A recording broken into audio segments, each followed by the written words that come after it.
कि जैसे कोई करोड़पति अरबपति व्यक्तित्व के स्वामी हो, तो उनके बच्चे किसी के घर में 1 रुपया 2 रुपया क्यों चुराएंगे, जब उनका घर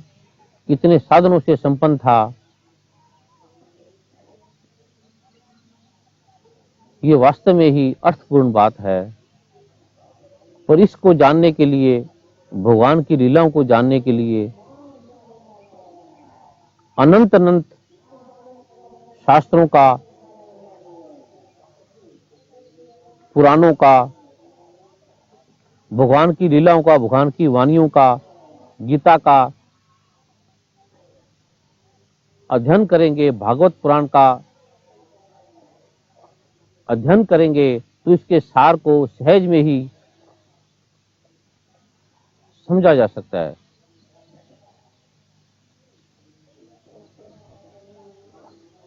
आम जो मानव जब संसार में आता है, कोई अमीर है या गरीब है, तो वो कर्मों के भुगतान को, दंड को, कर्म प्रक्रिया को भुगतने के लिए वो संसार में जन्म लेता है, संसार में आता है। लेकिन भगवान जब भी संसार में अवतरित होते हैं, अवतार लेते हैं, तो उनका मात्र एक ही उद्देश्य होता है कि अपने भक्तों का कल्याण करना और दुष्टों का नाश करना, अधर्म का नाश करना और धर्म को स्थापित करना, उजागर करना। ये भगवान का केवल मूल उद्देश्य होता है।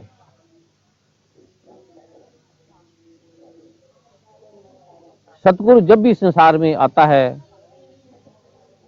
तो उसका उद्देश्य जगत कल्याण का जो बाहरी रूप है वो कम होता है, जो आंतरिक रूप से मुक्ति प्रदान करना है वो अधिक महत्वपूर्ण होता है।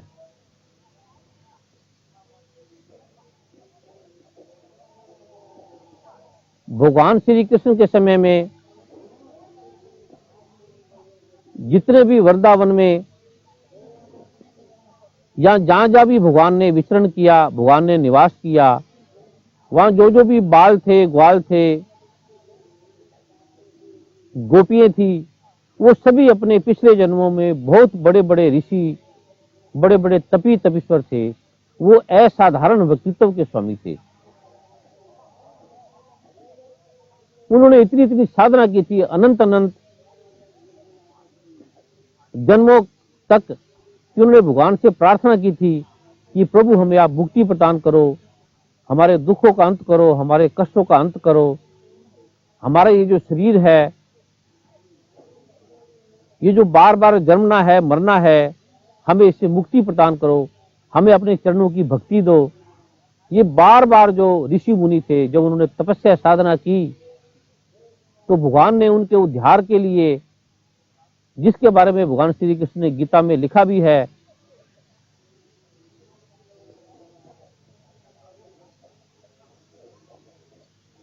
तो जब ये ऋषि मुनि गोपियों के रूप में, ग्वालों के रूप में जब भगवान के साथ इनका प्रकटन हुआ, इनका जन्म हुआ, तो भगवान ने ये जानने के लिए कि इनके हृदय में वास्तव में प्रभु का समर्पण है या नहीं है, इनके हृदय में जो पिछले जन्म की तप साधना है, उससे इनका हृदय अभी दान में, देने में कुशल है या नहीं है, या उसी तरह से इनके हृदय में लोभ की प्रवृत्ति है। क्योंकि जो भी लोभी व्यक्ति होगा, उससे जब भी कोई चीज ली जाएगी तो वो पीड़ा से ग्रस्त हो जाएगा, संताप से ग्रस्त हो जाएगा, उसे देते हुए बड़ी तकलीफ होगी, बड़ी पीड़ा होगी। लेकिन जो भक्त आत्मा होगी, पवित्र आत्मा होगी, वो जितना देगा उसके हृदय में और विशालता आएगी। वो प्रभु को धन्यवाद देगा कि प्रभु ये तेरी वस्तु है, तूने किसी रूप में आके ले लिया। जैसे भगवान नामदेव ने बोला कि कुत्ते के रूप में उसने भगवान को पहचान लिया, मीरा ने पहचान लिया, किसी ने साईं बाबा को पहचान लिया। ऐसे जब सतगुरु भगवान नारायण संसार में आते हैं, तो ये देखना चाहते हैं कि ये जो पिछले जन्मों की इनकी तप है, भक्ति है, उनका प्रभाव इनके शरीर पर अभी भी है, या अभी भी ये कंजूस हो गए हैं, खर्चने में, देने में इनकी वृत्ति का लोभ तो नहीं हो गया? दान देने में इनका अभी भी उतना इनके हृदय में कामना प्रभाव है या नहीं है? तो भगवान ने लीलावश, क्योंकि जब भी कोई व्यक्ति अपना कोई कार्य या कोई कारोबार करता है तो महत्वपूर्ण उसका धन होता है और उस चीज का प्रोडक्शन होता है, वो वस्तु होती है। तो भगवान श्री कृष्ण के समय में जो व्यापार किया जाता था वो मक्खन का किया जाता था, दूध का किया जाता था। जैसे कोई किसान अपने खेत में फसल उगाता है, गन्ने की फसल उगाता है, तो गन्ना या कपास या चावल उसके लिए बड़ी महत्वपूर्ण चीज होती है, उसके लिए धन का रूप होती है, वो धनी होती है, उसे बड़ा वो संभाल के रखता है। उसे थोड़ा सा भी हानि होती है या कोई दीमक खाती है या कोई कीड़े लगते हैं या कोई पशु खाता है तो उस किसान को बड़ी पीड़ा होती है, बड़ा कष्ट होता है। तो जब ये गोपियां मक्खन लेकर जाती थी तो उस मक्खन को वो कितनी कठिनाई से निकालती थी, कैसे उठती थी, कैसे तपस्या करती थी मक्खन निकालने के लिए, कितना प्रयत्न करती थी। और कुछ गोपियों को ये ज्ञान भी था कि ये भगवान श्री कृष्ण हैं, पिछले जन्म में हम फलां ऋषि थे, फलां तप किया था। क्योंकि कुछ तपों का ऐसा प्रभाव होता है कि उन्हें कई जन्मों तक तपों की साधना याद होती है कि वो किस किस जन्म में उन्होंने क्या क्या तप किया था। ये जाति स्मरण के प्रयोग से, भगवान की कृपा के मंत्रों के द्वारा कोई भी व्यक्ति जान सकता है कि वो पिछले जन्मों में क्या क्या था। और जब बच्चा माँ के पेट में होता है, गर्भावस्था में होता है, अनंत अनंत शास्त्र इसके उदाहरण है, आधुनिक विज्ञान भी इसका उदाहरण है कि जब बच्चा माँ के पेट में होता है तो उसे अपने जाति स्मरण का, पिछले जन्मों का स्मरण होता है कि वो पिछले जन्मों में क्या क्या था। जब बच्चा माँ के पेट में होता है तब वो प्रभु से प्रार्थना करता है, प्रभु तू मुझे इस गर्भ योनि से निकाल, मैं बाहर आकर तेरी प्रार्थना करूंगा और इस आवागमन के चक्कर से मुक्ति का उपाय करूंगा, तेरी भक्ति करूंगा, अहंकार से दूर रहूंगा। जो मैं मानता हूं कि तन मन धन मेरा है, ये मेरा है, ये मैंने किया है, इस भावना को आपकी भक्ति के द्वारा मैं काटूंगा, आपकी कृपा से काटूंगा, ऐसे वो प्रार्थना करता है। लेकिन जैसे ही बच्चा वातावरण में बाहर आता है तो 1 साल तक उसकी स्मृति बनी रहती है, लेकिन धीरे धीरे उसकी जो स्मृति है वो समाप्त हो जाती है। वो जिस वातावरण में रहता है, जिस परिवेश में रहता है, उसी प्रकार का जो व्यवहार है या वातावरण का जो प्रभाव है उसके हृदय में, उसके मस्तिष्क में प्रभाव करने लगता है। इसीलिए किसी भी आदमी को अपने 1 साल की जो स्मृति है, क्योंकि स्मृति जो प्रारंभ होती है वो 2 साल के बाद या 3 साल के बाद प्रारंभ होती है। इसलिए किसी भी आदमी को अपने 2 साल के नीचे नीचे की जो स्मृति है वो याद नहीं रहती कि वो क्या था, कैसे पैदा हुआ था, कैसे माँ का दूध पिया था, किस किस प्रकार के उसने क्रियाकलाप किए थे, ये किसी को भी याद नहीं रहता। लेकिन ऋषि मुनि जिन्होंने तप किया होता है या जाति स्मरण का प्रयोग किया होता है, जैसा भगवान महावीर और भगवान बुद्ध भी करवाते थे, जिसने भी जाति स्मरण का प्रयोग किया होता है तो वो जान लेते हैं। जैसे भगवान शंकराचार्य ने भी इस प्रयोग के द्वारा कई लोगों को इसके बारे में ज्ञान दिया। तो जो पिछले जन्मों के स्मरण है, यादें हैं, भगवान ये देखते हैं कि इसलिए इसे अपने पिछले जन्मों की जो यात्रा है, वो जो स्मरण है, वो भक्ति है, ये कहीं भूला तो नहीं है, इसे याद भी है क्या नहीं है, इसे अपने जो वादे हैं, जो इसने वादे किए थे कि मैं तेरी भक्ति करूंगी, तुझे सब कुछ दूंगी, तुझे समर्पित करूंगी, ये इसे याद भी है कि नहीं है, ये देखने के लिए भगवान उनकी जो प्रिय वस्तु होती थी वो छीन लेते थे, वो ले लेते थे। लेकिन जो जानते थे कि ये भगवान है, ये सब इन्हीं का है, तन मन धन भी इन्हीं का है, मक्खन तो एक तुच्छ वस्तु है, जो ऐसा जानते थे उसे भगवान की इस क्रीड़ा से आनंद आता था, वो सह दे देते थे। कुछ व्यक्ति विद्वान ऐसा भी कहते हैं कि जब भगवान इतने अमीर थे, जब भगवान के पास इतनी गायें थी,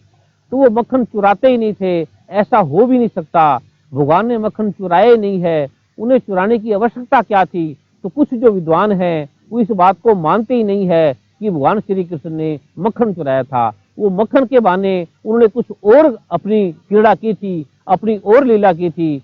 लेकिन जो गीता में लिखा है उसका एक एक श्लोक सत्य है, जो भागवत में लिखा है उसका एक एक श्लोक सत्य है। जो भी ऋषि मुनियों ने, संतों ने ग्रंथ बनाए हैं वो कि मनोवैज्ञानिक नहीं है,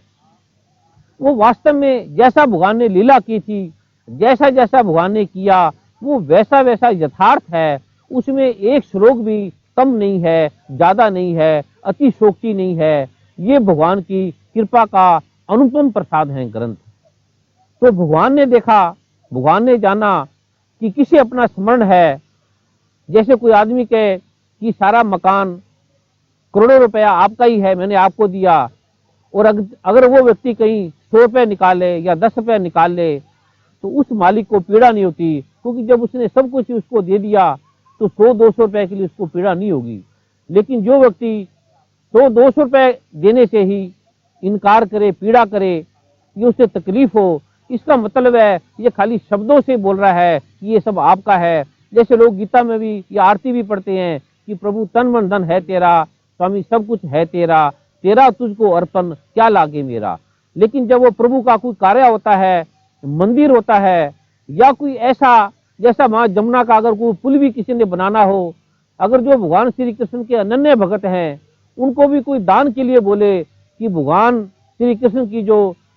वृंदावन नगरी है उसे हमें अत्यंत सुंदर बनाना चाहते हैं, जमुना को पवित्र बनाना चाहते हैं, उसके लिए हमें अनंत धन की आवश्यकता है। तो जो भगवान श्री कृष्ण के अनन्य अनन्य भगत हैं, जो अपने श्रद्धा विश्वास को व्यक्त करने वाले हैं, जो मन में सोचते हैं कि मैं भगवान के लिए तन मन धन किया अपना जीवन समर्पित कर दूंगी, ऐसा बोलने वाले भी उस छोटे से दान के लिए इनकार कर देंगे। वो कहेंगे हमारे पास तो नहीं है, हमारी हालत तो पहले ही बड़ी खराब है, हमारा बिजनेस तो पहले ही ठीक नहीं चल रहा, हम जमुना के लिए कहां से पैसा देंगे, उसी समय इनकार कर देंगे। तो ऐसे ही भगवान ने उस समय जो उनका प्रिय बिजनेस था वो मक्खन था, तो भगवान देखते थे कि ये तन मन देने की वादा करता है, इसने ये सोचता है कि मैंने तन मन धन प्रभु को दिया, मैं प्रभु की भक्ति करूंगा, तो क्या ये मुझे छोटा सा मक्खन देते हुए इसे कोई तकलीफ तो नहीं होगी, इसे कोई पीड़ा तो नहीं होगी, इसे कोई कष्ट तो नहीं होगा। तो ये भगवान उनके हृदय की जो स्थिति थी उसे जानने के लिए ये लीला करते थे, ये क्रियाकलाप करते थे, ऐसा करते थे। तो भगवान की जो लीले हैं इस मक्खन के अनंत अनंत डायमेंशन है। इसको जानने के लिए आपको कई एपिसोडों में कई ग्रंथों का उदाहरण लेना पड़ेगा, कई कई प्रकार से आपको उदाहरणों के द्वारा समझाना पड़ेगा, तब आप समझेंगे कि भगवान की जो लीला है वो कितनी अर्थपूर्ण है, कितना महत्व रखती है। भगवान का एक कदम चलना भी अर्थपूर्ण रखता है, भगवान का एक एक क्रिया करना भी अर्थपूर्ण रखता है। तो भगवान की जो क्रिया है उसके पीछे एक ही भाव था कि इन्होंने मुझे वास्तव में मेरी भक्ति करते हैं, मुझे समर्पण किया है, मुझे सब कुछ दिया है, ये मुझे दे सकते हैं, मेरे लिए अपने जीवन का बलिदान कर सकते हैं, नाम स्मरण कर सकते हैं, भक्ति कर सकते हैं, मुझे सब कुछ दे सकते हैं। ये खाली वचनों से ही बोलते हैं कि भगवान श्री कृष्ण सब आपका है, हम आपके लिए हैं। तो भगवान उनको जानने के लिए, उनको देखने के लिए और उन्हें देने के लिए, क्योंकि गुरु जब भी देता है वो अप्रत्यक्ष रूप से देता है और प्रत्यक्ष रूप से ये वो देता है। जैसे धरती माता है, देखने में लगेगा कि धरती माता हमारे से बीज ले रही है और लेकर बीजों को वो नष्ट कर देती है, लेकिन जो धरती माँ का लेना है वही हमें देना होता है। ऐसे जो गुरु है वो देखने में लगता है कि हमारे तन को ले रहा है, हमारे मन को ले रहा है, हमारे धन को ले रहा है, लेकिन वास्तव में ही सतगुरु धरती धर्म है जो बीजे सो लूने।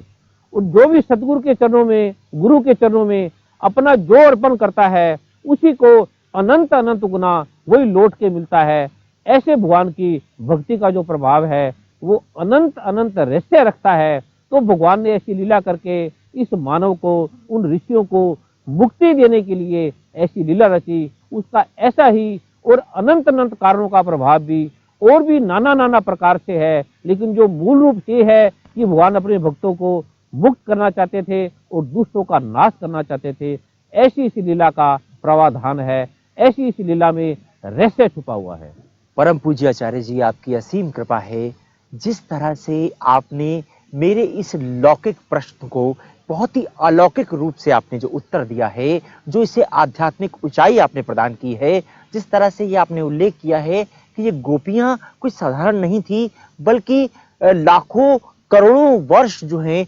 तपस्या करने वाले तपी थे, ऋषि मुनि थे, और उनकी ये मक्खन जो है वो भावना थी, वो भक्ति थी, जिसको प्रभु ने उन पे कृपा करके उसको ग्रहण किया। यह आपकी असीम कृपा है। जिस तरह से आपने ये आध्यात्मिक, जिस तरह से ये आपने उत्तर दिया है।